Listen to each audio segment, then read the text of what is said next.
처음엔 그냥 고치기만 하면 된다고 생각했습니다. 그게 정비병의 일이라고 믿었으니까요. 그런데 한국인 기술자가 조용히 말했습니다. 정비는 무기를 믿게 만드는 일이죠. 그 한마디에 제 일의 의미가 완전히 바뀌었습니다. 이제 저는 고치는 게 아니라 지키는 일을 하고 있습니다. 자존심을 걸고 유럽을 고집하던 한 전문가가 왜 마침내 무릎을 꿇고 한국 기술을 인정하게 되었는지, 그 놀라운 이야기 지금 시작합니다. 구독과 좋아요로 한국 방산을 응원해주세요. 저는 미하엘 토마슈입니다. 슬로바키아 국방부 방산기획처에서 18년을 일해왔고 유럽산 무기만이 우리 국가 안보의 해답이라 굳게 믿어왔습니다. 독일의 전차, 프랑스의 자주포, 이탈리아의 레이더 시스템까지 저에겐 이들이 곧 기술이고 전략이었으며 자존심이었습니다. 유럽의 방산은 곧 유럽의 힘이라는 믿음 속에서 일해왔습니다. 사무실 벽에는 나토 공동개발 무기 포스터가 걸려 있었고 회의 자료엔 언제나 유럽연합군 기준이 맨 앞에 붙어 있었습니다. 저는 늘 말했습니다. 우리는 미국처럼 강하지 않지만 유럽처럼 정밀하다. 그리고 후배들에겐 비싸도 독일제를 써야 한다고 가르쳤습니다. 그게 제가 알고 있던 방산의 원칙이었고 그게 저의 기준이었습니다. 매일 아침 출근해서 가장 먼저 하는 일은 유럽 방산업체들의 납기 현황을 점검하는 것이었습니다. 독일 라인메탈의 부품 공급 일정, 프랑스 탈레스의 기술 지원 스케줄, 이탈리아 레오나르도의 정비 매뉴얼 업데이트까지 모든 것이 체계적이고 정확했습니다. 물론 가격은 비쌌지만 그만한 가치가 있다고 생각했습니다. 유럽의 기술은 신뢰할 수 있었고 그 신뢰가 곧 우리의 안보였습니다. 동료들과 점심을 먹을 때면 항상 같은 이야기가 나왔습니다. 미국 무기는 너무 비싸고 제약이 많아. 러시아 무기는 논외고 역시 유럽이 우리에게 가장 적합해. 그런 대화 속에서 저는 늘 고개를 끄덕였습니다. 맞는 말이라고 생각했으니까요. 그러던 어느 날 상부회의에서 FA50이라는 이름이 올라왔습니다. 한국산 경공격기. 이름만 들어도 낯설었습니다. 순간 회의실에 정적이 흘렀습니다. 한국이 우리 차세대 전투기 후보라고요? 저는 웃음을 참지 못했습니다. 주변 장교들도 당황한 눈빛이었습니다. 어떤 이는 조용히 말했죠. 폴란드가 이미 도입했답니다. 그 말을 듣고도 저는 믿지 않았습니다. 폴란드가 한국 무기를 K2 전차, K9, 자주포, 천무 다연장 로켓에 이어 FA50까지 도대체 무슨 이유로 그런 선택을 했을까? 유럽 통합방산 체계를 위협할 수 있는 행보를 폴란드가 앞장서고 있다니. 회의가 끝나고 저는 혼자 남아서 관련 자료들을 뒤적거렸습니다. 한국의 방산 수출 현황, 기술 수준, 가격 경쟁력 등등. 숫자들은 분명 인상적이었지만 여전히 뭔가 석연치 않았습니다. 기술력이 뛰어나다고 해서 유럽의 오랜 전통과 축적된 노하우를 뛰어넘을 수 있을까? 그건 단순히 성능의 문제가 아니라 철학의 문제였습니다. 그날 밤 집에 돌아가서도 계속 생각했습니다. 왜 폴란드는 한국을 선택했을까? 정치적 이유? 경제적 이유? 아니면 정말로 기술적 우위가 있는 걸까? 아무리 생각해도 답이 나오지 않았습니다. 18년간 쌓아온 제 신념과 맞지 않는 현실이었으니까요. 그날 이후 저는 한국 방산에 대해 더 자세히 알아보기 시작했습니다. 하지만 그때까지만 해도 저는 확신하고 있었습니다. 유럽이 최고라고, 한국은 아직 우리 수준에 못 미친다고. 그게 제가 알던 세상의 전부였으니까요. 하지만 곧 그 확신이 송두리째 흔들리는 일이 벌어질 줄은 그때는 정말 몰랐습니다. FA50이라는 이름은 제게 낯설기만 했습니다. 아무리 폴란드가 도입했다지만 슬로바키아는 다릅니다. 우리는 소규모이지만 유럽의 정통을 잇는 국가였고 방산에서도 자존심을 지켜야 했습니다. 그런데 그날 이후 국방부는 연이어 회의를 열었습니다. FA50 도입 가능성 분석, K방산 납기 시스템 검토, 운용주권 개념 비교 같은 낯선 단어들이 문서 제목에 등장하기 시작했습니다. 동료들은 수군댔습니다. 한국은 기술이 아니라 속도야.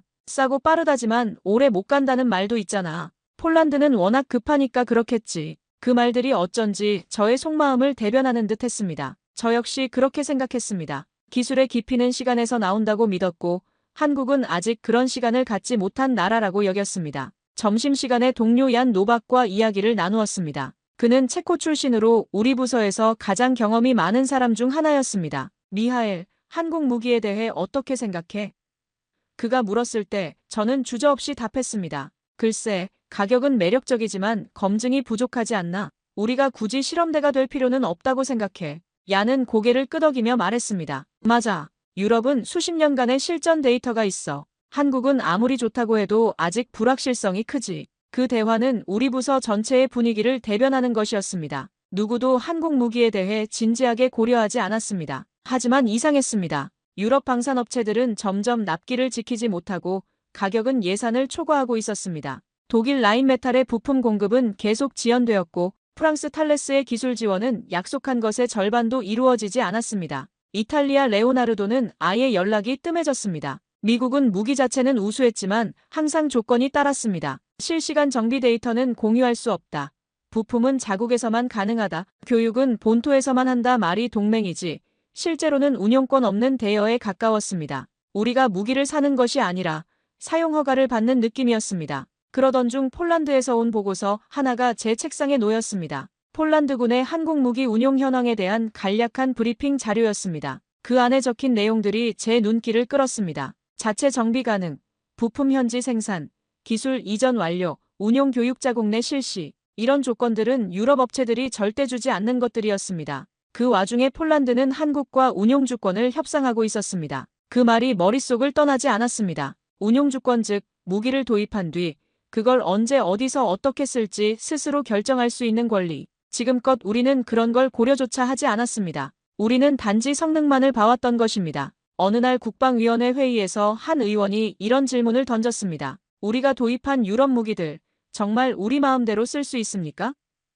그 순간 회의실이 조용해졌습니다. 누구도 명확하게 답하지 못했습니다. 저 역시 마찬가지였습니다. 며칠 후 저는 정책협의 차 폴란드에 가게 되었습니다. 그곳에서 저는 처음으로 FA-50을 눈앞에서 보았습니다. 그리고 그 기체 앞에 서 있던 한 폴란드 장교의 말이 제 가슴을 깊게 파고들었습니다. 이 기체는 단순히 싸서 산 게 아닙니다. 우리 스스로 고칠 수 있어서, 스스로 쏠 수 있어서 선택한 겁니다. 그 순간 제 안에서 무언가가 처음으로 흔들리기 시작했습니다. 한국이라는 나라, 우리가 눈길조차 주지 않던 그 나라가 우리보다 더 멀리 보고 있었던 것은 아닐까 하는 생각이 들었습니다. 폴란드 공군 기지에 도착한 날, 저는 마음속에 묘한 긴장을 품고 있었습니다. 겉으로는 정책 협의차 왔다고 했지만 제 속내는 달랐습니다. 이들이 도대체 왜 한국 무기를 그렇게 극찬하는가?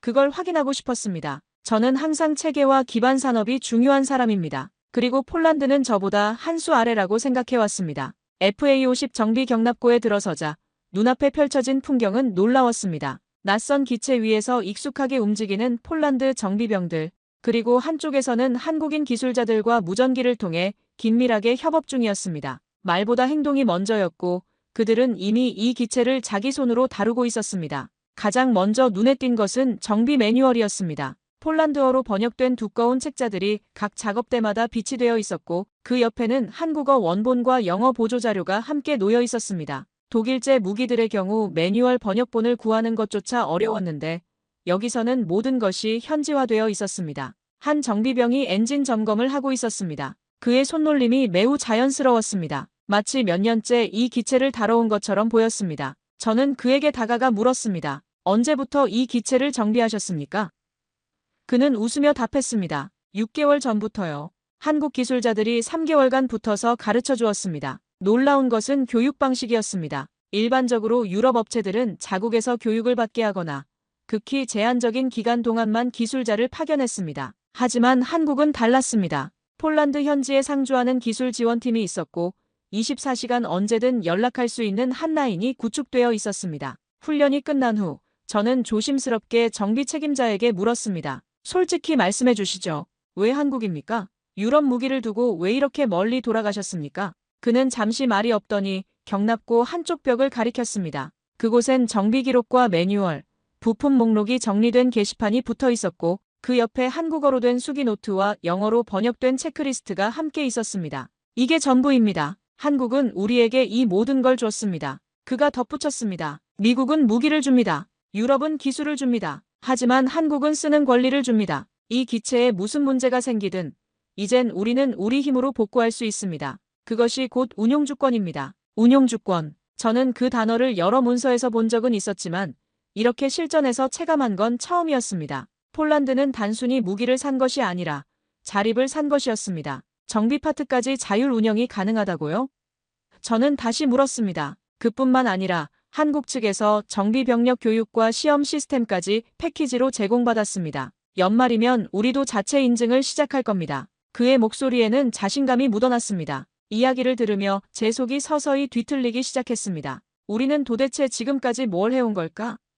유럽 무기들을 도입할 때마다 우리는 항상 부분적 종속을 받아들여야 했습니다. 핵심 부품은 본국에서만 공급받고 주요 정비는 본국 기술자가 와야 하고 교육도 제한적이었습니다. 그런데 한국은 정반대였습니다. 모든 것을 폴란드에 이전해 주었습니다. 기술도 매뉴얼도 교육 시스템도 심지어 부품 생산 라인까지 현지에 구축할 수 있도록 지원했습니다. 그날 밤 숙소에 돌아와 혼자 노트북을 펼친 저는 처음으로 K방산이라는 단어를 검색해 보았습니다. 그 결과는 제가 알던 세계가 아니었습니다. 한국의 방산 기술 수준, 수출 실적, 그리고 무엇보다 고객국과의 협력 방식이 유럽과는 완전히 달랐습니다. 그날 저는 처음으로 제 신념에 균열이 생기는 것을 느꼈습니다. 제가 한국을 불신했던 이유는 단 하나였습니다. 믿을 만한 기반이 부족하다고 생각했기 때문입니다. 방사는 감정이 아니라 이성, 즉 증거로 움직여야 한다는 것이 저의 철칙이었습니다. 그런데 폴란드에서 돌아온 후 저는 제 철학 자체를 다시 점검하게 되었습니다.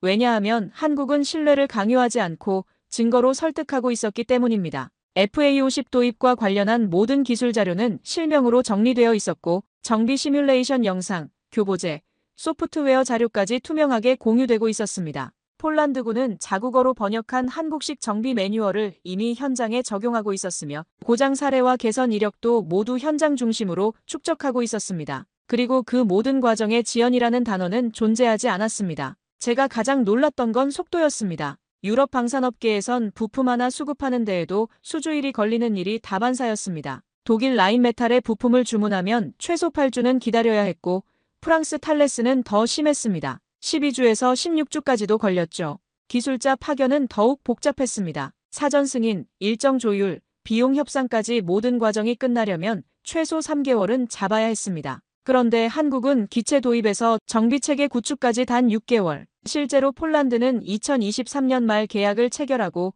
이듬해 봄부터 실전 배치를 시작했습니다. 미국도 프랑스도 심지어 독일도 따라할 수 없는 속도였습니다. 이것은 단순히 빠른 것이 아니라 시스템 자체가 다르다는 의미였습니다. 더 충격적인 것은 품질 관리 방식이었습니다. 유럽 업체들은 품질 보증서를 주지만 실제 문제가 생기면 사용법이 잘못되었다, 환경 조건이 맞지 않다는 식으로 책임을 회피하는 경우가 많았습니다. 반면 한국은 모든 문제를 데이터베이스화하고 개선 방안을 실시간으로 공유했습니다. 심지어 사용자 실수까지도 시스템 개선의 기회로 삼았습니다. 그리고 저는 이 모든 걸 직접 보기 위해 처음에는 한국행을 요청했습니다. 그러나 정치적 사정상 해외 방문은 불허되었고 대신 저는 연합군 정비통합훈련센터에서 열리는 공동정비 시연 프로그램에 참석하게 되었습니다. 그곳엔 폴란드, 루마니아, 체코, 슬로바키아 정비관들과 함께 한국 방산기업 기술지원단이 파견돼 있었습니다. 처음 마주한 한국 기술자는 의외로 젊고 조용한 사람이었습니다.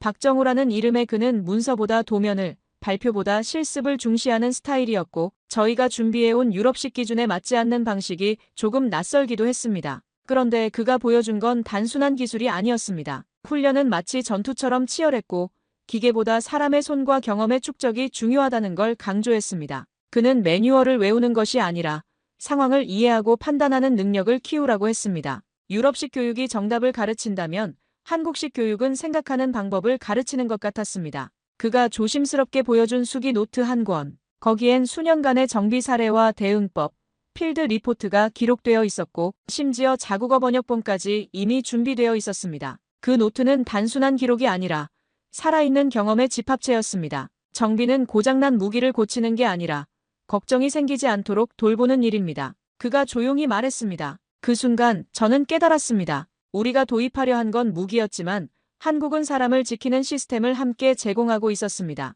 그게 바로 제가 처음으로 한국을 숫자가 아닌 신뢰로 보기 시작한 순간이었습니다. 공동정비훈련센터의 첫날 아침, 저는 처음으로 한국기술지원단과 마주했습니다. 단정한 작업복을 입고 있던 한 기술자가 저희 슬로바키아 팀 앞에 나섰습니다. 통역을 통해 들은 그의 직책은 정비교육 담당 기술지도관, 이름은 박정우, 나이는 30 중반쯤 되어 보였습니다. 처음에는 의아했습니다. 보통 이런 국제훈련에는 중령급 이상의 지휘관이 나오는 법인데 그는 그저 실무자처럼 보였기 때문입니다. 유럽에서는 상당한 계급이나 직위를 가진 사람이 와야 체면이 서는 것으로 여겨졌습니다. 그런데 말이 시작되자 분위기가 완전히 달라졌습니다. 그는 대형 화면이나 프레젠테이션 자료 대신 기체 모형과 손으로 직접 쓴 노트를 꺼냈습니다. 무겁고도 깔끔한 손놀림으로 기체의 주요 부위를 짚으며 설명을 이어갔고 설명 중간중간 우리에게 질문을 던졌습니다. 이것은 유럽식 교육과는 완전히 다른 방식이었습니다. 이런 부품은 고장이 아니라 마모입니다. 마모는 어떻게 예측하십니까? 그의 첫 번째 질문이었습니다. 저는 당황했습니다. 매뉴얼에는 교체 주기가 명시되어 있으니 그대로 따르면 되는 것 아닌가? 하지만 그는 다르게 접근했습니다. 부품 재고는 기준량이 아니라 작전 패턴에 따라 조정해야 합니다. 같은 비행 시간이라도 훈련 비행과 작전 비행은 부품에 주는 스트레스가 다릅니다. 그 말 한마디 한마디에 저를 포함한 참석자들의 눈빛이 서서히 달라졌습니다. 그는 정비를 기계적인 고장 수리로 보지 않았습니다. 정비는 위험을 예방하는 사람 중심의 작전 활동이라는 것이 그의 철학이었습니다. 유럽의 정비 교육이 절차와 규정에 초점을 맞춘다면 한국의 정비 교육은 이해와 판단에 중점을 두었습니다. 실습 시간에 그는 우리에게 실제 정비 케이스를 제시했습니다. 엔진 오일 압력이 정상 범위 하한선에 있습니다. 매뉴얼상으로는 정상이지만 조종사가 미세한 진동을 느꼈다고 합니다. 어떻게 하시겠습니까?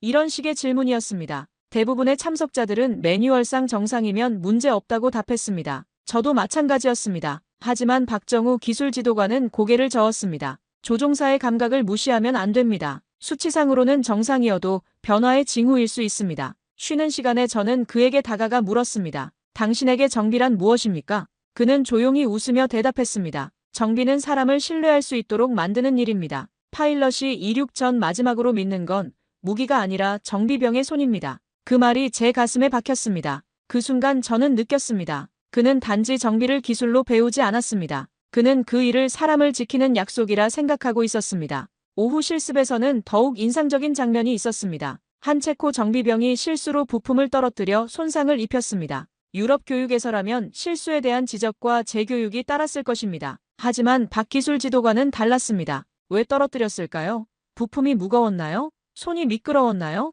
작업 자세가 불편했나요? 그는 실수를 탓하지 않고 원인을 찾으려 했습니다. 그리고 그 원인을 바탕으로 작업 환경과 절차를 개선하는 방법을 함께 고민했습니다. 정비병의 철학이 태도에서 시작된다는 것을 저는 그때 처음 깨달았습니다. 우리는 그동안 기술만 봐왔고 수치만 따졌지만 정작 가장 중요한 건 신뢰를 쌓는 자세였던 겁니다. 그가 저희에게 마지막으로 건넨 문장이 아직도 잊히지 않습니다. 기계는 언제든 고장납니다. 하지만 사람은 기억하고 준비할 수 있습니다. 그날 이후 저는 숫자보다 사람을 먼저 보기 시작했습니다. 그리고 한국이라는 나라에 대해 다시 생각하게 되었습니다. 정비훈련이 시작된 지 사흘째 되던 날, 저는 마음 한구석에 서늘한 감정을 느꼈습니다. 이건 단지 훈련이 아니었습니다. 오히려 제 안에 자리 잡고 있던 자존심이라는 껍질이 조용히 갈라지는 소리였을지도 모릅니다. 슬로바키아는 항상 유럽의 품 안에서 기술을 배워왔습니다. 독일의 매뉴얼, 프랑스의 기준, 이탈리아의 설계 방식 그 모든 것이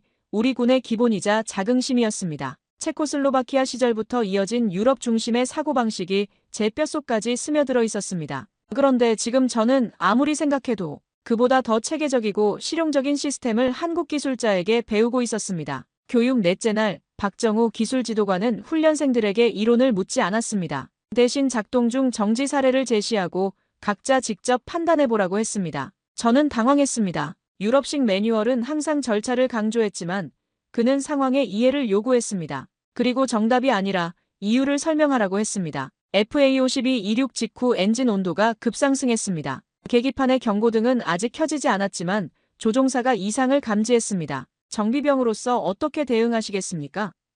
이런 식의 문제였습니다. 저는 매뉴얼적인 답변을 했습니다. 경고등이 켜지지 않았다면 정상 범위 내로 판단하고 다음 정기 점검 때 확인하겠습니다. 하지만 다른 참석자들은 다양한 접근을 보였습니다. 특히 폴란드 정비병은 즉시 착륙시키고 엔진 전체를 점검하겠다고 답했습니다. 왜 그렇게 판단하셨습니까? 박 기술지도관의 질문이 저를 향했습니다. 그 질문 앞에서 저는 순간 아무 말도 할 수 없었습니다. 그건 단지 기술의 문제가 아니라 내가 생각을 멈추고 있었던 시간에 대한 반성이었습니다. 유럽식 교육에서는 매뉴얼이 답이었습니다. 규정에 따라 행동하면 책임에서 자유로웠습니다. 하지만 한국식 접근은 달랐습니다. 조종사의 생명이 걸린 상황에서는 매뉴얼보다 판단이 우선이라는 철학이었습니다. 휴식 시간, 저는 조용히 훈련장을 빠져나와 기지 옆 작은 공터에 앉았습니다. 문득 폴란드 장교의 말이 떠올랐습니다. 한국은 우리를 고객이 아니라 전우로 대했습니다. 그게 유럽과 가장 다른 점입니다. 그 순간 마음속에서 작게 눌려있던 자존심이 조금씩 풀려나갔습니다. 우리는 왜 기술을 배울 때에도 체면을 먼저 생각했을까? 진심으로 배우고 싶다면 내려놓는 것이 먼저였구나. 저는 18년간 방산 업무를 해왔지만 정작 왜라는 질문은 해본 적이 없었습니다. 왜 이 부품을 이 시기에 교체해야 하는가? 왜 이 절차가 필요한가? 왜 조종사는 이런 걱정을 하는가? 모든 것을 매뉴얼과 규정으로 처리해왔을 뿐입니다. 그날 오후 실습에서 저는 처음으로 한국기술진에게 질문을 던졌습니다. 조종사가 느끼는 미세한 진동을 어떻게 객관적으로 판단할 수 있습니까? 그리고 처음으로 그들과 눈을 맞추며 웃었습니다. 기술을 배운 것이 아니라 자세를 배웠기 때문이었습니다. 박기술 지도관은 제 질문에 진지하게 답했습니다. 경험입니다. 하지만 경험을 쌓으려면 먼저 조종사를 믿어야 합니다. 그들의 감각을 무시하지 않는 것. 그게 시작입니다. 이제 저는 깨달았습니다. 이건 단순한 훈련이 아니라 신뢰의 언어를 배우는 과정이었습니다. 유럽의 방식이 완벽한 시스템을 추구한다면 한국의 방식은 완벽한 소통을 추구하는 것 같았습니다. 그날부터 제 태도는 바뀌었습니다. 질문을 두려워하지 않았고 실패를 기록하며 복습했습니다. 자존심을 내려놓자 진실이 보였습니다. 한국은 무기를 파는 나라가 아니라 함께 지킬 준비가 된 나라라는 것을요. 훈련 마지막 주 한국기술진이 준비한 실습 중 하나는 기체 고장 예측과 대응 시나리오였습니다. 각국 정비병들이 팀을 나누어 실전 상황을 가정하고 그 안에서 얼마나 빠르게 문제를 식별하고 해결하는지 평가하는 방식이었죠. 저는 제 팀의 총괄 책임자로 지정되었습니다. 시나리오는 이랬습니다. FA-52대가 훈련 비행 중 한 대에서 유압 시스템 경고가 발생했습니다. 조종사는 즉시 기지로 복귀했고 착륙 후 점검 결과 유압 펌프에서 미세한 오일 누출이 발견되었습니다. 다음 임무는 6시간 후입니다. 어떻게 대응하시겠습니까? 그런데 이상하게도 훈련이 시작되자 제 손이 망설이기 시작했습니다. 지금껏 저는 모든 판단을 매뉴얼에 기대어 내려왔습니다. 유압 펌프 교체는 표준 절차에 따라 12시간이 소요되니 다음 임무는 연기해야 한다는 것이 제 첫 번째 판단이었습니다. 그런데 이 훈련은 매뉴얼을 닫고 실제 상황을 가정하라는 것이었습니다. 한국기술진은 우리에게 직접 판단하고 책임지라고 했습니다. 그건 저에게 너무나 낯선 방식이었습니다. 유럽에서는 절차를 따르면 책임에서 자유로웠지만 여기서는 결과에 대한 책임을 져야 했습니다. 제 팀원들과 논의한 결과 우리는 보수적인 접근을 택했습니다. 완전한 부품 교체를 통해 안전을 확보하기로 한 것입니다. 하지만 결국 작은 실수가 있었습니다. 장비 점검 순서를 놓쳐 오작동 신호를 제때 식별하지 못했고 결과적으로 대응이 지연되었습니다. 평가에서 우리 팀은 가장 낮은 점수를 받았습니다. 그 순간 이전 같았으면 얼굴이 붉어졌을 겁니다.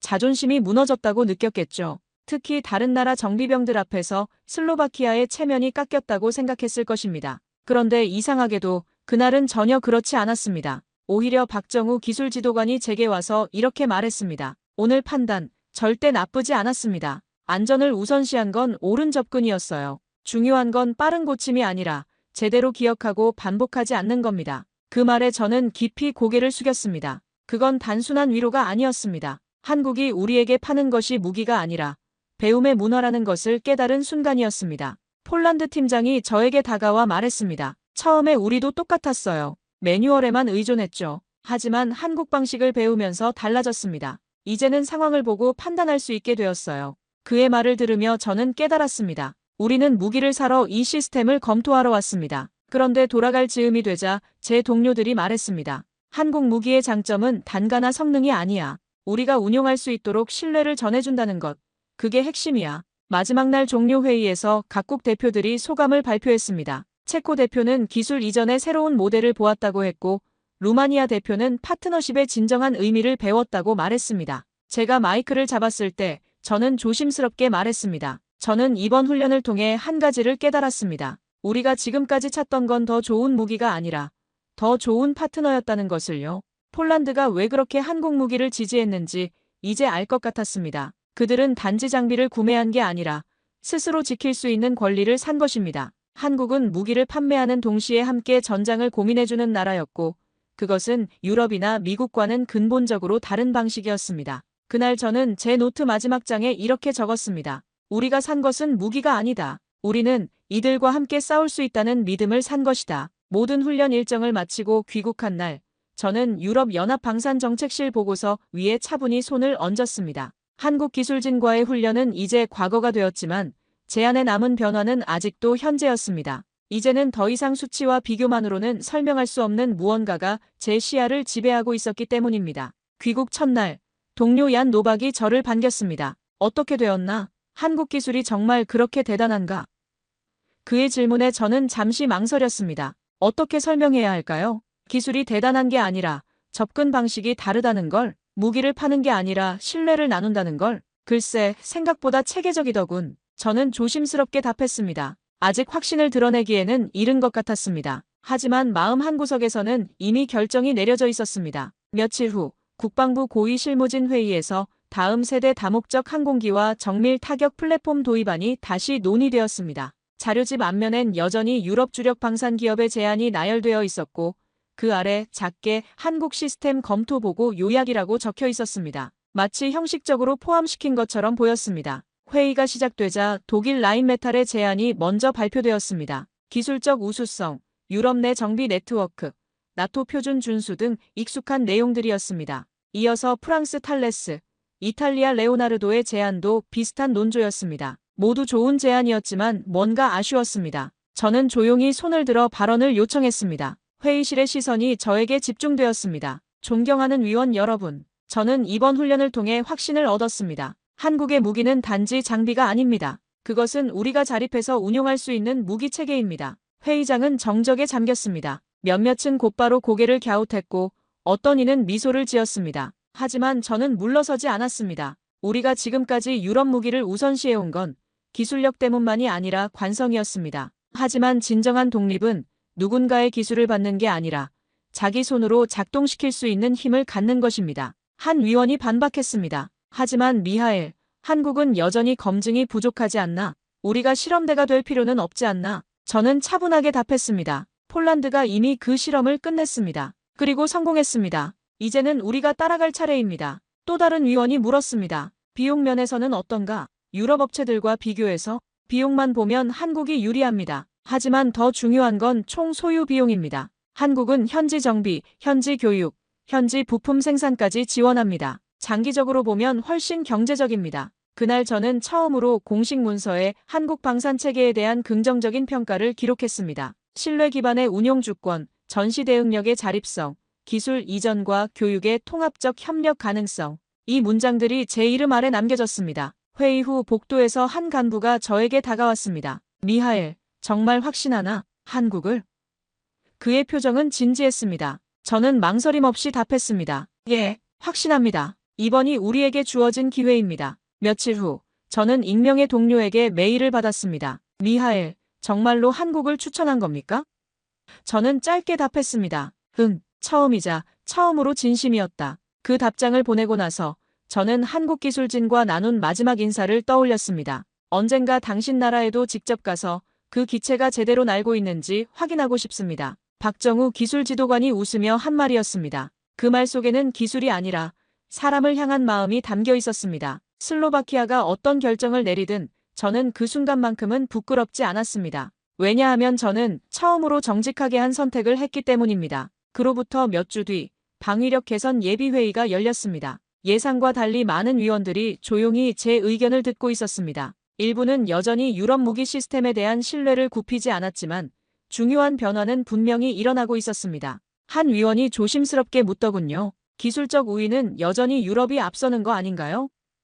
저는 망설임 없이 대답했습니다. 맞습니다. 유럽의 기술은 여전히 최고 수준입니다. 하지만 우리가 지금 필요한 건 함께 움직일 수 있는 파트너입니다. 한국은 그 무기를 단지 제공하는 데 그치지 않고 우리가 그 무기를 스스로 이해하고 유지하고 운용하게 도와줍니다. 그건 단순한 수출이 아니라 동맹의 방식입니다. 국방차관이 더 구체적인 질문을 던졌습니다. 한국과의 협력에서 우리가 얻을 수 있는 실질적 이익은 무엇인가요? 저는 훈련에서 목격한 사례들을 하나씩 설명했습니다. 첫째, 완전한 기술 이전입니다. 설계 도면부터 생산 기술까지 모든 것을 공유합니다. 둘째, 현지 정비체계 구축입니다. 우리 기술자들이 스스로 정비할 수 있도록 시스템을 만들어줍니다. 셋째, 지속적인 기술 지원입니다. 계약이 끝나도 관계는 계속됩니다. 또 다른 위원이 의문을 표했습니다. 하지만 그런 조건들, 다른 업체들도 제공할 수 있는 거 아닌가요? 아닙니다. 저는 단호하게 답했습니다. 유럽 업체들은 핵심 기술을 절대 이전하지 않습니다.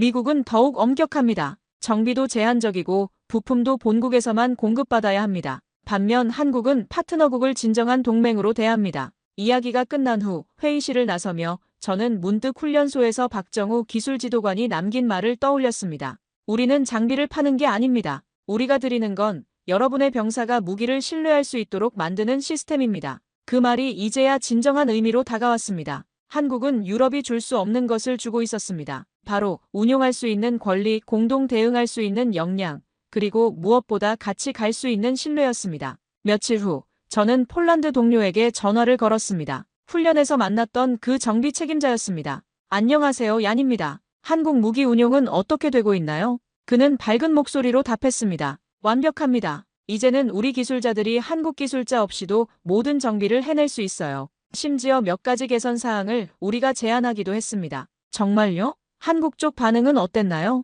즉시 검토해서 반영하겠다고 하더군요. 이런 게 진정한 파트너십이죠. 우리의 의견을 무시하지 않고 함께 발전시켜 나가는 건 말입니다. 그 대화를 마치고 저는 더욱 확신을 갖게 되었습니다. 이것이 바로 우리가 찾던 관계였습니다. 며칠 후 슬로바키아 국방부는 공식적으로 한국과의 공동 운용 교육 협약을 위한 실무 접촉을 승인했습니다. 처음엔 단 2명의 기술고문 파견 요청이었지만 그것은 명확한 첫걸음이었습니다. 우리는 이제 기술이 아니라 관계를 도입하고 있었던 것입니다. 승인 소식을 들었을 때 저는 조용히 미소를 지었습니다. 18년간의 방산 업무 중에서 가장 의미 있는 결정이라고 생각했습니다. 그날 밤 저는 제 노트를 다시 펼쳤습니다. 한 장 한 장 훈련 중 남긴 메모들이 빼곡했습니다. 기체는 언제나 고장난다. 하지만 사람은 배운다. 무기는 숫자가 아니라 신뢰다. 진정한 전력은 동맹으로부터 만들어진다. 그리고 마지막 장에 조용히 썼습니다. 우리는 무기를 산 것이 아니다. 우리는 함께 나아갈 수 있는 길을 찾은 것이다. 지금 이 글을 쓰고 있는 이 순간 제 앞에는 한국과의 기술협력 보고서가 놓여 있습니다. 결제 서명란 아래에는 제 이름이 또렷하게 새겨져 있고 그 위에는 공동정비 능력 강화라는 문구가 적혀 있습니다. 누군가는 이 문서를 단순한 업무라 생각하겠지만 제게는 그렇지 않습니다. 이건 제가 처음으로 진심으로 동의하고 스스로 선택한 협력이기 때문입니다. 돌이켜보면 한국 무기를 처음 들었을 때 저는 냉소적이었습니다. 유럽보다 나을 리 없다. 우리에겐 체계가 있다. 자존심을 지켜야 한다. 그 모든 말이 지금 생각하면 두려움의 다른 얼굴이었습니다. 변화에 대한 두려움, 기존 질서가 흔들릴지도 모른다는 불안감이었죠. 하지만 한국 기술자들과 함께한 그 시간은 단지 무기를 배우는 것이 아니라 사람과 사람 사이에 쌓이는 신뢰, 자신의 손으로 지킬 수 있는 힘, 그리고 우리가 할 수 있다는 가능성을 배운 시간이었습니다. 박정우 기술지도관이 보여준 것은 기술 매뉴얼이 아니라 철학이었고 그 철학은 단순했습니다. 함께 살아남자. 몇 달 전 슬로바키아 최초의 한국 기술자 파견단이 도착했습니다. 2명의 젊은 엔지니어였는데 그들을 공항에서 맞이할 때 제 마음은 복잡했습니다. 설렘과 기대, 그리고 약간의 긴장이 뒤섞여 있었죠. 과연 우리 현장에서도 그 한국식 접근이 통할까? 첫 주간 회의에서 한국 기술자 중 한 명인 김민수 씨가 저에게 말했습니다. 미하엘 선생님, 저희는 여기서 가르치려고 온 게 아닙니다. 함께 배우려고 왔습니다. 그 말에 저는 미소를 지었습니다.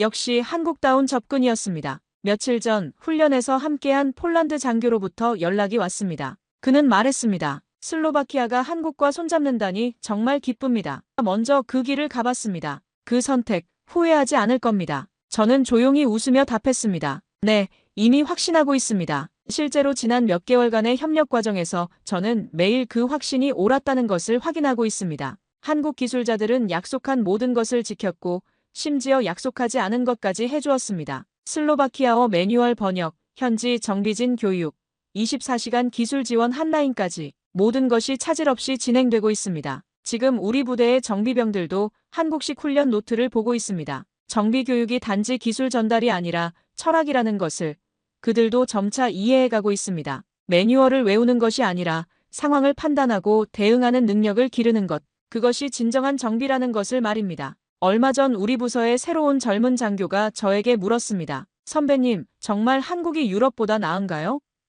저는 잠시 생각하다가 이렇게 답했습니다. 더 낫고 못하고의 문제가 아니야. 다른 거지. 유럽은 완성품을 주고 한국은 함께 만들어가는 과정을 준다. 어느 쪽이 우리에게 필요한지는 스스로 판단해야 해. 국가 방산이라는 건 결국 숫자가 아니라 사람입니다. 믿고 맡기고 지킬 수 있는 사람들. 그리고 그런 사람들이 함께 있는 시스템, 그 모든 것을 한국에서 배웠습니다. 그리고 이 결정은 제 인생에서 가장 후회 없는 선택이 되었습니다. 지난주 국방부 연례평가회의에서 저는 이런 보고를 했습니다. 한국과의 협력은 단순한 무기 도입을 넘어 우리 군의 자립 능력 향상에 크게 기여하고 있습니다. 이는 비용 절감뿐만 아니라 전략적 자율성 확보라는 더 큰 가치를 가져다 주었습니다. 회의 후 국방차관이 저에게 개별적으로 말했습니다. 미하엘, 좋은 선택이었네. 처음엔 걱정했는데 결과가 이렇게 좋을 줄 몰랐어. 저는 이제 말할 수 있습니다. 한국을 선택한 건 제 경력에서 가장 용기 있는 결정이었고 제 인생에서 가장 잘한 결정이었습니다. 18년간 방산 업무를 해오면서 이토록 확신을 가지고 추진한 프로젝트는 없었습니다. 이제 저는 고치는 게 아니라 지키는 일을 하고 있습니다. 한국인 기술자가 조용히 말했던 그 한마디가 제 일의 의미를 완전히 바꾸었습니다. 정비는 무기를 믿게 만드는 일이죠. 그리고 그 믿음이 바로 우리가 한국에서 배운 가장 소중한 것입니다. 충격적인 소식입니다. 피자와 햄버거로 가득하던 미국 고등학교 매점에서 하루아침에 전혀 예상치 못한 이것이 불티나게 팔리기 시작했습니다. 학생들은 줄을 서기 시작했고 매점 직원은 공급업체에 SOS를 쳤으며 결국 지역 언론까지 들썩였습니다. 이 모든 소동의 중심엔 한국이 있었습니다. 도대체 무슨 일이 있었던 건지 오늘의 사연 바로 시작합니다. 저는 앨리슨 그린입니다. 캘리포니아 하이스쿨에 다니는 평범한 17세 여학생입니다. 제 하루는 단조로웠어요. 아침에 일어나 학교에 가고 수업을 듣고 점심시간에는 매점에서 나초나 슬라이스 피자를 사 먹은 뒤 오후 수업을 듣고 집에 돌아오는 일상이었죠.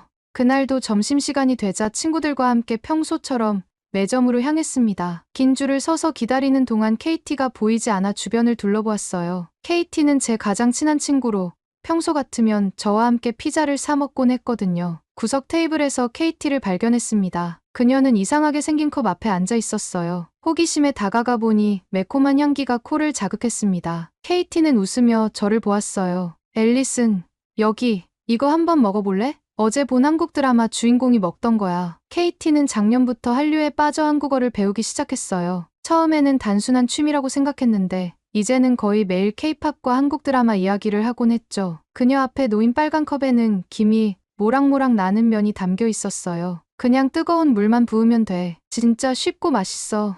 KT의 열정적인 권유에 한 입만 먹어보기로 했습니다. 처음에는 맵다는 생각이 들었지만 이상하게도 계속 먹고 싶은 맛이었어요. 입 안이 화끈거렸지만 동시에 중독성 있는 감칠맛이 느껴졌습니다. 이게 뭐라고 했지? 불닭볶음면. 한국에서 엄청 유명하대. 근데 이건 좀 매운 편이고 다른 종류도 많아. 내일 내가 또 가져올게. 같이 먹자. 그날 저녁 처음으로 학교 점심에 대해 부모님께 이야기했어요. 평소에는 별거 없었어요 라고 대답하던 제가 한국 라면에 대해 신나게 설명했으니까요. 부모님은 제가 학교 생활에 이렇게 흥미를 보이는 게 신기한지 서로 눈빛을 교환하셨어요. 침대에 누워 스마트폰으로 한국 라면을 검색했어요. 수많은 종류의 라면이 있다는 사실이 놀라웠습니다. 빨간색, 검은색, 흰색 포장의 다양한 라면들. 유튜브에는 라면 먹방이라는 영상이 수백만 조회수를 기록하고 있었어요. 한 유튜버는 라면에 치즈, 계란, 소시지 등을 넣어 먹고 있었습니다. 크롤을 내리다 깜빡 잠이 들었어요. 다음 날 아침, 평소보다 일찍 일어났습니다. 엄마에게 용돈을 달라고 했어요. 오늘은 매점에서 라면을 사고 싶었거든요. KT가 어제 매점에서도 판다고 했으니까요. 학교에 도착해 첫 수업이 시작되기 전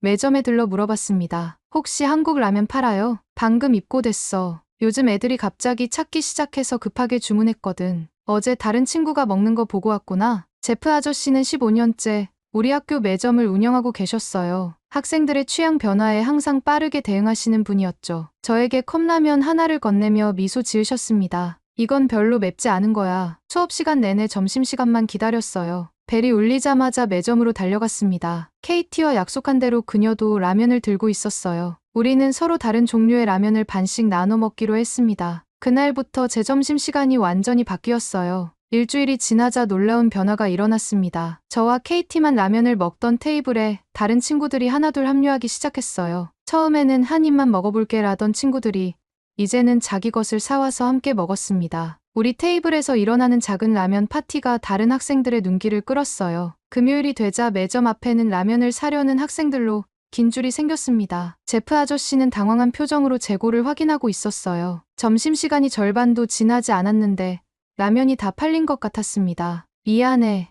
다 팔렸어. 월요일에 더 많이 준비할게. 실망한 학생들의 한숨 소리가 들렸어요. 그 중에는 저도 있었습니다. KT는 자신의 라면을 절반으로 나눠 저에게 주었어요. 그 순간 제프 아저씨가 전화기를 들고 급하게 통화하는 모습이 보였습니다. 네, H마트 학교 매점인데요. 한국 라면 전 종류 최대한 빨리 공급 가능할까요? 네, 급합니다. 애들이 몰려가지고 주말 동안 학교 온라인 커뮤니티에는 라면 관련 게시물이 넘쳐났어요. 진라면, 순한맛, 신라면, 승자는 라면에 치즈 넣어 먹으면 대박. 내가 추천하는 한국 라면 같은 제목의 글들이 올라왔습니다. 심지어 교내 소식지 편집장인 제시카는 다음 호에 라면 열풍에 대한 특집 기사를 준비하겠다고 공지했어요. 월요일 아침 등교하자마자 매점 앞에 모인 인파를 보고 깜짝 놀랐습니다. 제프 아저씨는 H마트에서 대량으로 공수해 온 라면 박스들을 열고 있었어요. 이전에는 보지 못했던 다양한 종류의 라면이 진열대를 채웠습니다. 컵라면뿐만 아니라 봉지라면도 있었고 매점 한쪽에는 전자레인지가 2대 더 추가되어 있었어요. 오늘부터 한 사람당 2개까지만 살 수 있어요. 모두가 먹을 수 있게 협조해주세요. 제프 아저씨의 공지에 학생들은 질서 있게 줄을 섰습니다. 저는 진라면과 불닭볶음면 중간 단계의 매운맛이라는 열라면을 골랐어요. 점심시간 학교 식당은 이제 라면 냄새로 가득했습니다. 전통적인 급식을 먹는 학생보다 라면을 먹는 학생이 더 많아 보였어요. KT가 자리에 앉으며 흥분된 목소리로 말했습니다. H마트에서 김치도 가져왔대. 진짜 한국 김치.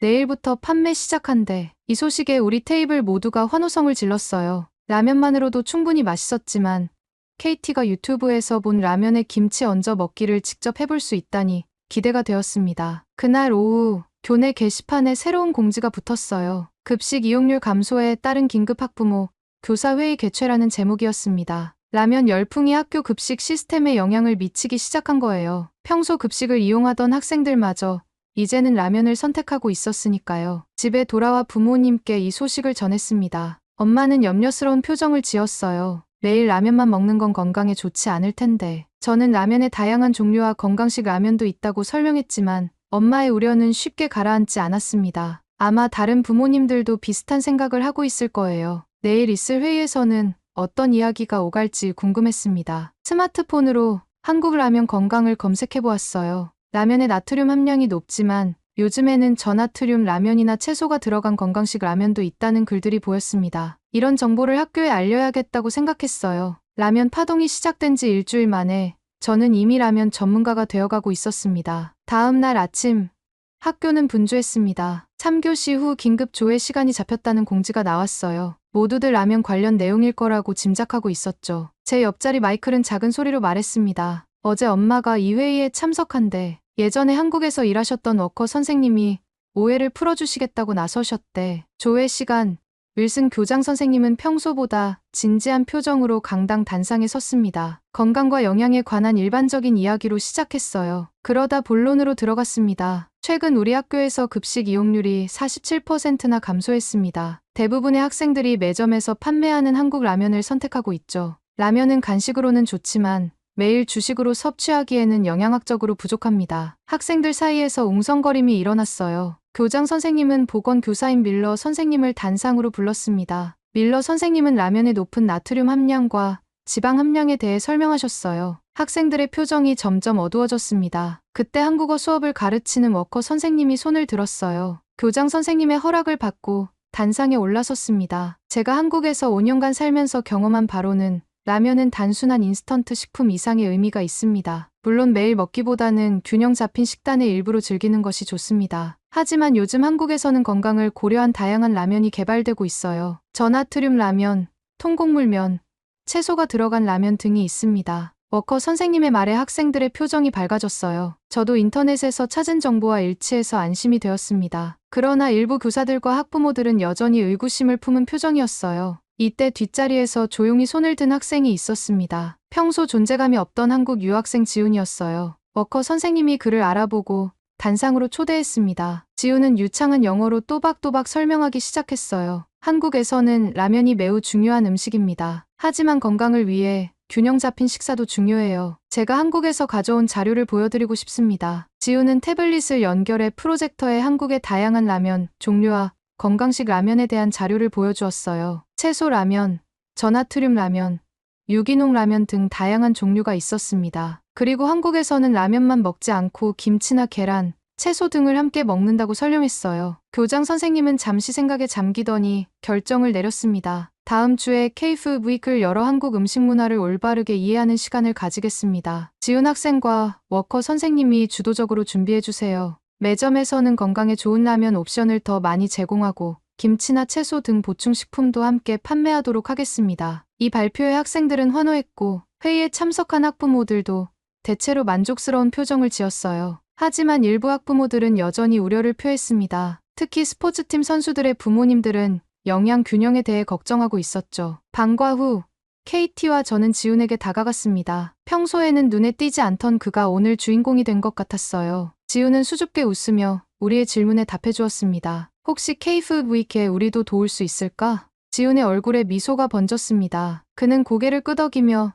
주말에 준비 모임을 하자고 제안했어요. 저는 처음으로 한국 유학생과 대화를 나누게 된 것이 신기했습니다. 라면 하나가 이렇게 다양한 사람들을 연결해 주다니 정말 놀라운 일이었어요. 집에 돌아와 부모님께 오늘 있었던 일을 자세히 설명했습니다. 처음으로 엄마도 관심을 보이셨어요. K-푸드 위크. 재미있겠네. 나도 한번 한국 음식을 배워볼까? 이런 반응은 예상 밖이었습니다. 엄마가 새로운 요리에 관심을 보이는 건 드문 일이었거든요. 라면이 가져온 변화는 학교를 넘어 가정으로까지 확산되고 있었습니다. 주말이 되자 KT와 저는 지훈의 집으로 향했습니다. 처음 가보는 한국 유학생의 집이 어떨지 궁금했어요. 지훈은 학교에서 멀지 않은 아파트에 홈스테이 중이었습니다. 초인종을 누르자 지훈이 환한 미소로 우리를 맞이했어요. 어서 와. 오늘 진짜 한국 라면을 보여줄게.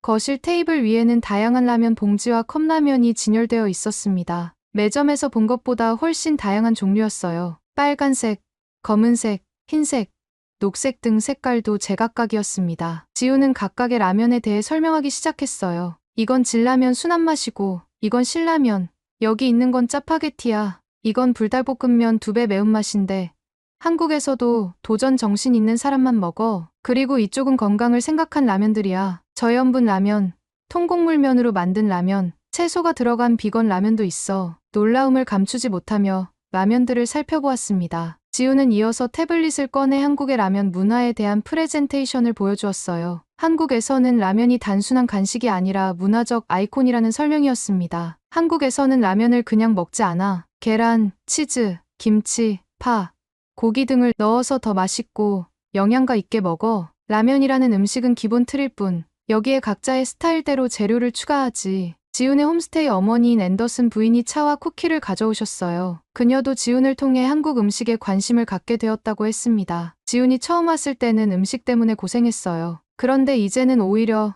제가 지훈에게 한국 요리를 배우고 있답니다. 김치찌개는 이제 우리 가족의 주간 메뉴가 되었어요. 앤더슨 부인의 이야기를 들으며 음식이 가진 문화적 힘에 대해 새롭게 생각하게 되었어요. KT는 열심히 메모하며 질문했습니다. K-Food Week에서 뭘 보여주면 좋을까? 지훈은 잠시 생각하더니 흥미로운 제안을 했어요. 라면 만들기 체험은 어떨까? 그리고 김밥 만들기, 떡볶이 시식회도 좋을 것 같아. 한국 음식이 단순히 맵기만 한 게 아니라는 걸 보여주고 싶어. 건강하고 균형 잡힌 한식의 모습을 알리고 싶어. 그의 아이디어는 신선했어요. 단순히 라면을 소개하는 것이 아니라 한국 식문화 전체를 알리는 행사로 확장하자는 제안이었습니다. 우리는 곧장 기획안을 작성하기 시작했어요. 지훈은 한국의 식품 회사들의 후원을 요청해보겠다고 했고, KT는 학교 미디어팀의 홍보 영상 제작을 부탁하기로 했습니다. 저는 교내 동아리들의 참여를 독려하는 역할을 맡았어요. 요리 동아리, 문화 교류 동아리, 심지어 환경 동아리까지 한국의 식문화가 환경에 미치는 영향에 대해 토론 세션을 진행할 수 있을 테니까요. 이제 라면은 단순한 음식을 넘어 교육적 주제가 되어가고 있었습니다. 윌슨 교장 선생님께도 이 계획을 보여드리고 지역 한식당이나 H마트의 참여도 요청해보세요. 그들도 분명 관심 있을 거예요. 앤더슨 부인의 조언에 우리 모두 고개를 끄덕였습니다. 처음에는 라면에 대한 단순한 호기심으로 시작된 일이 이제는 큰 문화 행사로 발전하고 있었어요. 서로 다른 배경을 가진 세 학생이 하나의 목표를 위해 협력하는 모습이 신기했습니다. 그날 저녁, 지훈은 직접 끓인 라면으로 우리를 대접했어요. 그가 준비한 라면은 매점에서 먹던 것과는 차원이 달랐습니다. 계란, 파, 김, 심지어 만두까지 넣은 특별한 라면이었어요. 그는 이것을 부대찌개 라면이라고 소개했습니다. 한국전쟁 때 미군 부대에서 나온 재료들로 만들기 시작한 음식에서 영감을 받았어. 문화의 만남이 새로운 음식을 탄생시켰지.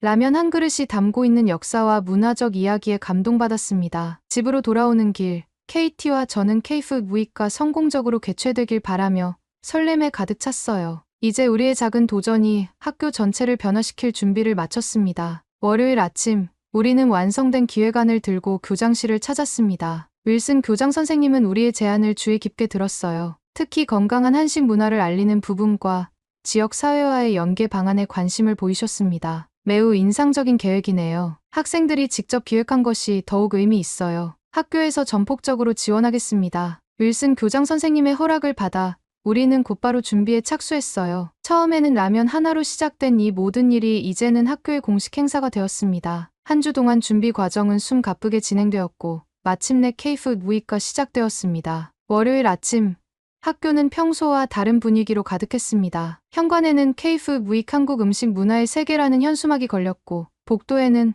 한국 음식과 문화를 소개하는 포스터가 붙었어요. 매점 앞에는 라면 외에도 다양한 한국 음식을 소개하는 부스가 설치되었습니다. 첫 번째 행사는 라면의 역사와 문화 강연이었어요. 워커 선생님이 진행하고 지훈이 보조하는 형식이었습니다. 대학 강의실처럼 꾸며진 교실에는 예상보다 많은 학생들이 모였어요. 심지어 다른 학교 학생들까지 참여 신청을 했다고 합니다. 라면은 1958년 일본에서 처음 발명되었지만 한국에서 독특한 발전을 이루었습니다. 특히 한국의 매운맛은 세계적으로 독보적인 위치를 차지하고 있죠. 워커 선생님의 강연에 학생들은 진지하게 경청했어요. 일본, 중국, 한국, 그리고 미국에서의 라면 문화 차이를 설명하는 부분에서는 모두가 놀라움을 금치 못했습니다. 특히 한국에서 라면은 단순한 음식을 넘어 사회적, 문화적 현상이라는 점이 흥미로웠어요. 점심시간에는 나만의 라면 만들기 체험이 진행되었습니다. 학생들은 기본 라면에 다양한 토핑을 얹어 자신만의 라면을 만들었어요. H마트에서 후원한 계란, 파, 김, 치즈, 어묵 등의 재료가 준비되었습니다. 참가자 중 가장 창의적인 라면을 만든 학생에게는 한국식품 세트가 상품으로 주어졌어요. 교내 홍보팀은 이 모든 과정을 촬영했고 실시간으로 학교 SNS에 올라가는 영상은 빠르게 조회수를 올렸습니다. 다른 학교 학생들도 댓글을 달며 관심을 보였어요. 한 학생은 우리 학교도 이런 행사 열어주세요. 댓글을 남겼습니다. 화요일에는 김밥 만들기 워크숍이 열렸어요. 지훈의 어머니가 한국에서 보내주신 레시피로 진행된 이 워크숍은 사전 예약이 순식간에 마감될 정도로 인기가 많았습니다. 김밥이 만들어지는 과정을 보며 학생들은 환호성을 질렀어요. 이게 한국판 초밥인가요? 라는 질문에 지훈은 웃으며 설명했습니다. 비슷하지만 다릅니다. 김밥은 더 다양한 재료를 사용하고 일상적으로 더 자주 먹는 음식이에요. 소풍이나 도시락으로 많이 싸가죠. 수요일 점심시간에는 떡볶이 시식회가 열렸습니다. 지역의 한식당 서울가든에서 후원한 떡볶이는 매콤달콤한 맛으로 학생들의 입맛을 사로잡았어요. 처음에는 매운맛에 주저하던 학생들도 곧 중독성 있는 맛에 반해 줄을 서서 기다렸습니다. 목요일에는 한국의 건강식 문화에 대한 세미나가 열렸어요. 영양사와 한국 요리 전문가가 학교를 방문해 한식의 영양학적 가치에 대해 설명했습니다. 발효식품인 김치가 장내 미생물에 좋다는 이야기, 한국인들이 왜 라면만 먹지 않고 다양한 반찬과 함께 먹는지에 대한 설명 등 흥미로운 내용이 많았어요. 금요일, K푸드 위크의 마지막 날에는 한국 음식 페스티벌이 개최되었습니다. 학교 체육관은 축제 분위기로 가득 찼어요. 여러 부스에서 다양한 한국 음식을 맛볼 수 있었고 K-팝 음악이 흘러나왔습니다. 학생들뿐만 아니라 학부모와 지역 주민들도 많이 참석했어요. 윌슨 교장 선생님은 축하 연설에서 이번 행사의 의미를 강조했습니다. 이번 K는 단순한 음식 축제가 아니라 문화 이해와 다양성을 배우는 소중한 경험이었습니다. 한 학생의 작은 호기심에서 시작된 이 행사가 학교 전체에 큰 변화를 가져왔어요. 페스티벌 도중 지역 뉴스팀이 취재를 왔습니다. 기자는 이 행사를 기획한 주역인 저와 KT, 지훈에게 인터뷰를 요청했어요. 카메라 앞에 선 것은 생애 처음이라 긴장되었지만 진심을 담아 대답했습니다. 이건 단순한 음식 이상의 경험이에요. 한 그릇의 라면을 통해 새로운 문화를 발견하고 새로운 친구를 사귀게 되었습니다. 음식은 우리를 연결하는 가장 쉬운 방법인 것 같아요. 인터뷰 영상은 그날 저녁 뉴스에 방영되었고 온라인에서도 빠르게 공유되었습니다. 한 그릇의 라면이 가져온 문화혁명이라는 제목의 뉴스는 많은 사람들의 관심을 끌었어요. 우리 학교의 사례가 다른 학교에도 영향을 미치기 시작했습니다. K-푸드 위크는 예상보다 훨씬 큰 성공을 거두었어요. 학생들은 한국 음식에 대한 이해를 넓혔고 교사들은 식문화를 통한 교육의 가능성을 발견했습니다. 무엇보다 학교 급식의 메뉴가 다양해졌고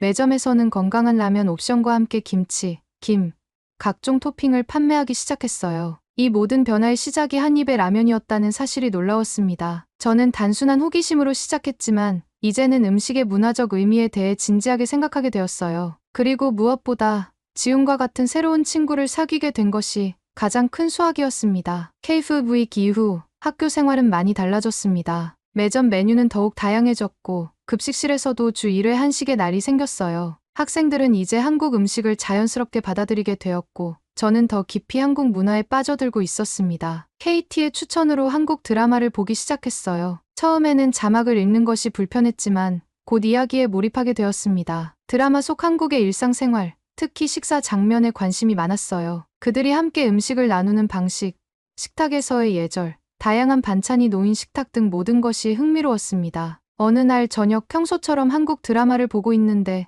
엄마가 옆에 앉았어요. 저와 함께 몇 장면을 본 후 뜻밖의 제안을 했습니다. 이번 주말에 한국 음식을 만들어 볼까? 내가 좋아하는 그 김치볶음밥이랑. 엄마의 제안에 깜짝 놀랐어요. 우리 집 식탁에 한국 음식이 올라오다니. 주말이 다가오자 엄마는 H마트에 들러 필요한 재료를 샀습니다. 김치, 고추장, 참기름 등 이전에는 본 적 없는 재료들이 주방을 채웠어요. 유튜브 레시피를 보며 엄마와 함께 김치볶음밥을 만들었습니다. 냄새가 독특하네. 엄마가 김치 냄새를 맡으며 말했어요. 처음에는 망설이는 표정이었지만 완성된 김치볶음밥을 맛본 후에는 놀라움을 감추지 못했습니다. 생각보다 맛있네.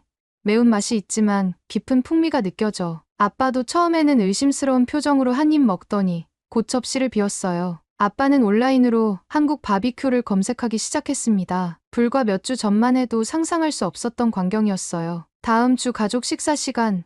아빠는 직접 삼겹살을 구웠습니다. H마트의 전기 그릴을 이용해 식탁에서 바로 고기를 구웠어요. 엄마는 상추와 쌈장을 준비했고 저는 유튜브에서 배운 대로 쌈을 싸서 가족들에게 알려주었습니다. 이렇게 상추에 밥 한 숟가락, 고기 한 조각, 쌈장을 올려서 싸먹는 거예요. 가족들은 처음엔 서툴렀지만 곧 요령을 터득했어요. 아빠는 특히 고기를 구우며 즐거워했습니다. 그는 와인잔에 소주를 따르며 건배라고 외쳤어요. 한국 음식을 통해 우리 가족의 식사 시간이 더욱 즐거워진 것 같았습니다. 다음 날 엄마는 서점에서 한국 요리책을 사왔어요. 그리고 저녁 식사 후 가족 회의 시간에 뜻밖의 제안을 했습니다. 올 여름 휴가, 하와이 대신 한국은 어떨까? 아빠와 저는 놀라움을 금치 못했어요. 우리 가족은 매년 하와이로 휴가를 갔었거든요. 엄마는 태블릿을 꺼내 서울, 부산, 제주도의 사진을 보여주었습니다. 음식, 관광지, 문화 명소 등을 설명하며 열정적으로 말했어요. 문화적 경험도 되고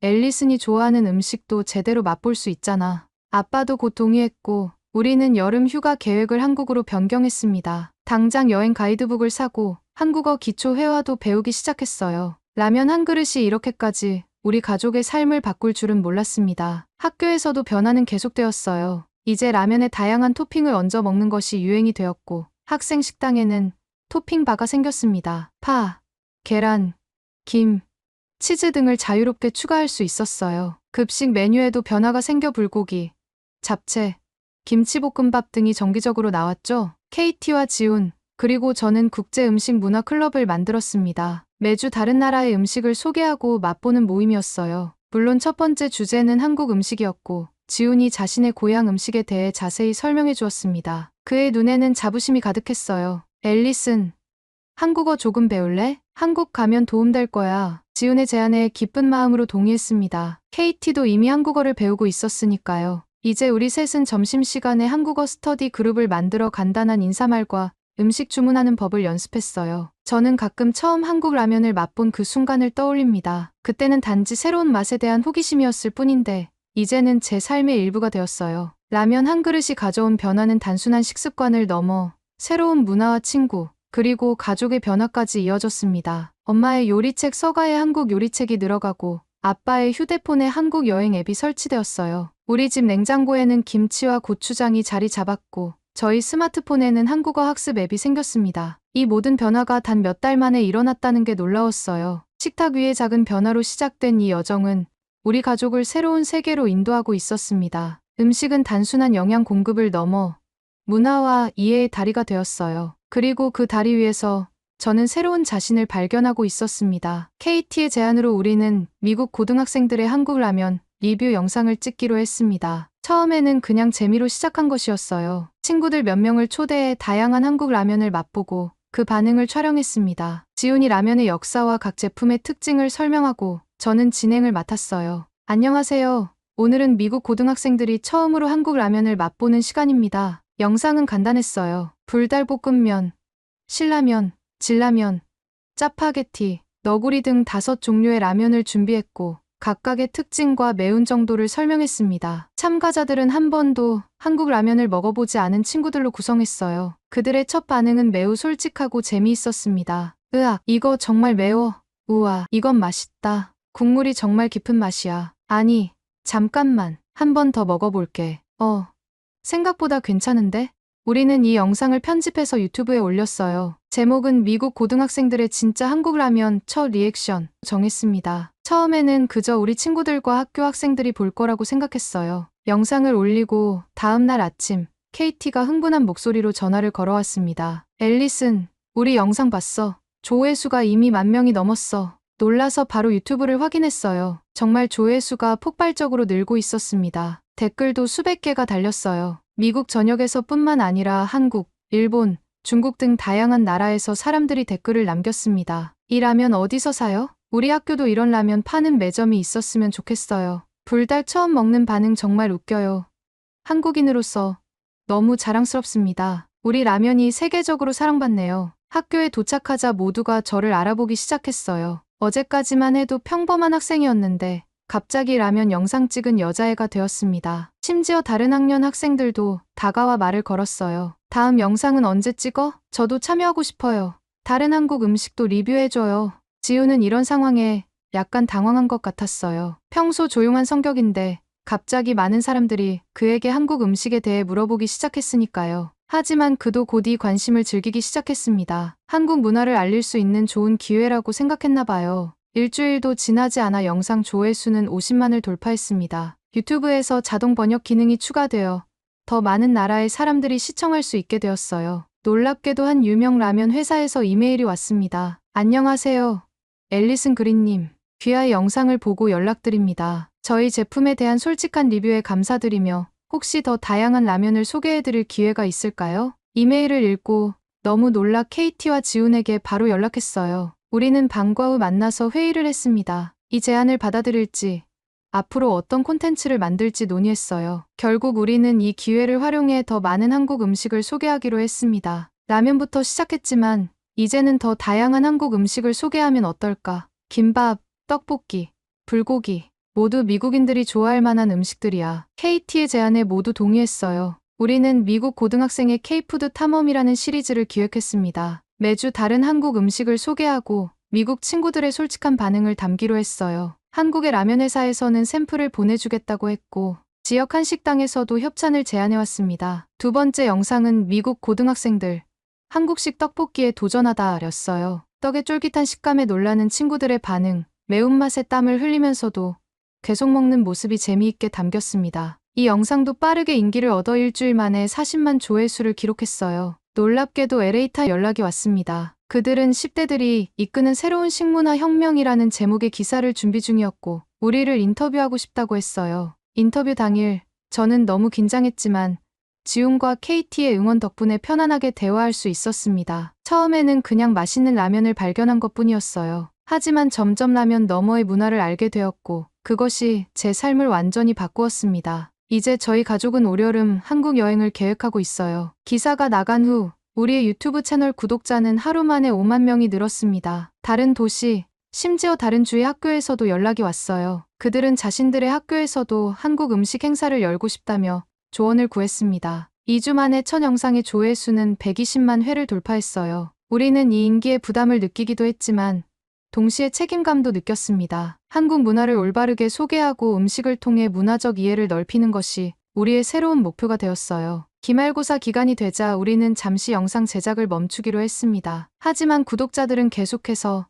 다음 영상을 기다린다는 댓글을 남겼어요. 예상치 못한 성공의 학업과 영상 제작 사이에서 균형을 맞추는 것이 어려웠지만 이 경험은 저에게 큰 깨달음을 주었습니다. 라면 하나로 시작된 이 여정이 이제는 제 미래의 방향까지 바꾸고 있었어요. 대학 지원서에 국제문화 교류에 관심이 있다고 적었고 국제관계학을 전공하고 싶다는 희망도 생겼습니다. 단순한 음식 리뷰가 저희 가치관과 꿈까지 변화시키고 있었어요. 학년이 끝나갈 무렵 우리 채널의 구독자는 15만 명을 넘었고 총 5개의 영상이 올라갔습니다. 여름방학 동안 한국을 방문하면 현지에서도 콘텐츠를 만들 계획이에요. 한국의 시장, 길거리 음식, 현지인들이 추천하는 맛집을 소개하는 내용으로요. 누구도 예상하지 못했던 이 성공은 우리에게 큰 자신감을 주었습니다. 라면 한 그릇으로 시작된 작은 도전이 이제는 수많은 사람들에게 영향을 미치고 있었어요. 그리고 이 모든 것의 중심에는 서로 다른 문화를 이해하고 존중하려는 마음이 있었습니다. 졸업식 날,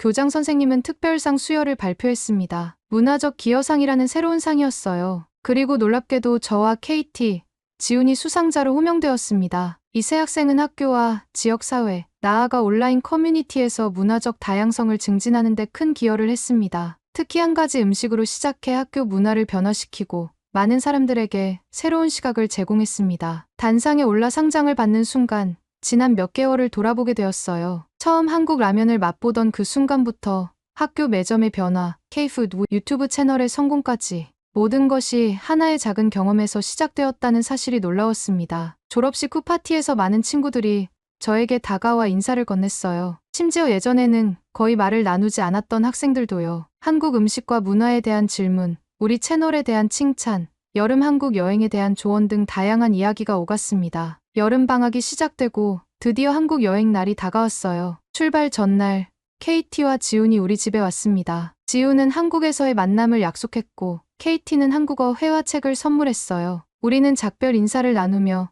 이 여정이 끝이 아닌 새로운 시작임을 느꼈습니다. 앨리슨, 한국에서 꼭 진짜 불닭볶음면을 먹어봐. 미국에서 파는 것보다 더 매워. 지훈의 농담에 웃으며 한국에서의 모험을 기대했어요. 비행기에 오르며 이 모든 일의 시작이 한 그릇의 라면이었다는 사실이 다시 한번 놀라웠습니다. 한국에서의 이주는 정말 눈부신 경험이었어요. 서울의 북촌 한옥마을, 부산의 해운대, 제주도의 아름다운 자연까지 모든 것이 신기했습니다. 하지만 가장 기억에 남는 것은 역시 음식이었어요. 현지에서 먹는 한식의 맛은 미국에서 경험했던 것과는 차원이 달랐습니다. 지훈의 가족이 우리를 초대해 전통 한식으로 대접해 주셨어요. 그의 할머니가 직접 담그신 김치, 손으로 빚은 만두, 뚝배기에 끓여낸 된장찌개, 모든 음식에는 정성과 이야기가 담겨 있었습니다. 우리 할머니는 음식을 통해 사랑을 표현하신데 직접 만든 음식을 나누는 것이 한국 문화의 중요한 부분이야. 지훈의 설명을 들으며 음식이 단순한 영양 공급을 넘어 문화와 정서를 전달하는 매개체라는 사실을 더 깊이 이해하게 되었어요. 우리는 한국에서의 경험을 유튜브 채널에 올렸고 많은 사람들이 호응해 주었습니다. 여름이 끝나고 대학 생활이 시작되었어요. 저는 UC 버클리에 입학했고 국제관계학을 전공하기로 했습니다. 첫날부터 국제 음식 문화 교류 동아리를 만들기 위한 계획을 세웠어요. 다양한 문화권의 학생들이 자신의 전통 음식을 소개하고 함께 나누는 모임을 구상했습니다. 동아리 설명회 날, 예상보다 많은 학생들이 찾아왔어요. 그 중에는 제 유튜브 채널을 본 학생들도 있었습니다. 첫 모임의 주제는 물론 한국 음식이었고, 저는 직접 한국에서 배워온 김밥 만드는 법을 시연했어요. 동아리 활동이 활발해지면서 학교 식당에도 변화가 생겼습니다. 다양한 문화권의 음식을 정기적으로 소개하는 세계 음식의 날이 생겼고, 한식 코너도 마련되었어요. 제가 고등학교에서 시작한 작은 변화가 대학교까지 이어지고 있었습니다. 대학 생활 중에도 유튜브 채널은 계속 운영했어요. 이제는 단순한 음식 리뷰를 넘어 음식을 통한 문화 이해와 국제 교류에 초점을 맞추었습니다. 다양한 나라의 학생들을 초대해 그들의 전통 음식과 문화를 소개하는 시리즈를 시작했어요. 2학년이 되자 새로운 도전이 찾아왔습니다. 학교에서 교환학생 프로그램을 통해 한국의 대학으로 한 학기 동안 공부할 기회가 생긴 거예요. 주저없이 지원했고 서울대학교에서 공부하게 되었습니다. 한국에서의 생활은 새로운 도전이었지만 이미 음식과 문화에 대한 이해가 있었기에 빠르게 적응할 수 있었어요. 현지 학생들도 제 유튜브 채널을 알고 있어 쉽게 친구를 사귈 수 있었습니다. 그들은 제가 더 많은 한국 문화를 경험할 수 있도록 도와주었어요. 교환학생 생활 중에 한국어 실력도 많이 향상되었습니다. 이제는 간단한 대화뿐만 아니라 강의를 들을 수 있을 정도가 되었어요. 한국 친구들과 함께 길거리 음식을 탐험하고 전통시장을 방문하는 등 현지인처럼 생활하는 법을 배웠습니다. 학기가 끝날 무렵 한국 방송국에서 인터뷰 제안이 왔어요. 그들은 라면으로 시작된 문화교류라는 주제로 다큐멘터리를 준비 중이었습니다. 인터뷰에서 저는 첫 라면 경험부터 지금까지의 여정을 진솔하게 나눴어요. 이제 직접 한국에서 진짜 라면을 먹고 한국 문화를 체험하면서 깨달았어요. 음식은 단순한 영양 공급을 넘어 문화와 정서를 나누는 가장 직접적인 방법입니다. 라면 한 그릇이 제 인생의 방향을 바꿨고 저는 이 여정이 앞으로도 계속되길 바랍니다. 미국으로 돌아온 후 저는 더 확고한 목표를 가지게 되었어요. 국제문화 교류의 중요성을 알리고 음식을 통한 이해와 존중을 증진하는 일에 헌신하고 싶었습니다. 대학 졸업 후에는 문화 교류 프로그램을 개발하는 NGO에서 일하거나 식문화를 연구하는 학자가 되고 싶다는 꿈이 생겼어요. 지금도 학교에 한국 학생이 입학하면 맨 먼저 환영해주고 챙겨주는 것이 제 역할이 되었습니다. 그들에게 미국 문화를 소개하고 반대로 한국 문화를 더 배우는 기회로 삼고 있어요. 작은 라면 한 그릇에서 시작된 이 여정은 이제 제 정체성의 일부가 되었습니다. 앞으로도 저는 음식을 통한 문화 교류의 가능성을 탐구하고 싶어요. 한 그릇의 라면이 제 인생을 바꾸었듯이 어쩌면 다른 누군가의 인생도 음식을 통해 새롭게 열릴 수 있을 테니까요. 그리고 그 과정에서 우리는 서로를 더 깊이 이해하고 존중하게 될 것입니다. 오늘 사연에 대한 여러분의 생각을 댓글로 남겨주세요. 감동문클에서는 여러분의 소중한 마음을 모아 사연 주인공들에게 전해드리고 있습니다. 여러분 주변에 감동적이거나 재미있는 실제 사연들을 제보받고 있으니 언제든 저희 공식 메일로 제보해주세요. 오늘 들려드린 사연에 공감하셨다면 구독과 좋아요 눌러주시고 주변 분들과도 공유해주세요. 여러분의 작은 관심과 응원이 더욱 좋은 콘텐츠를 만드는 데 큰 힘이 됩니다. 오늘도 여러분의 하루의 작은 즐거움이라도 되었기를 바라며 지금까지 감동문클이었습니다. 끝까지 시청해주셔서 감사합니다. 다음에 더 감동적인 사연으로 찾아뵙겠습니다.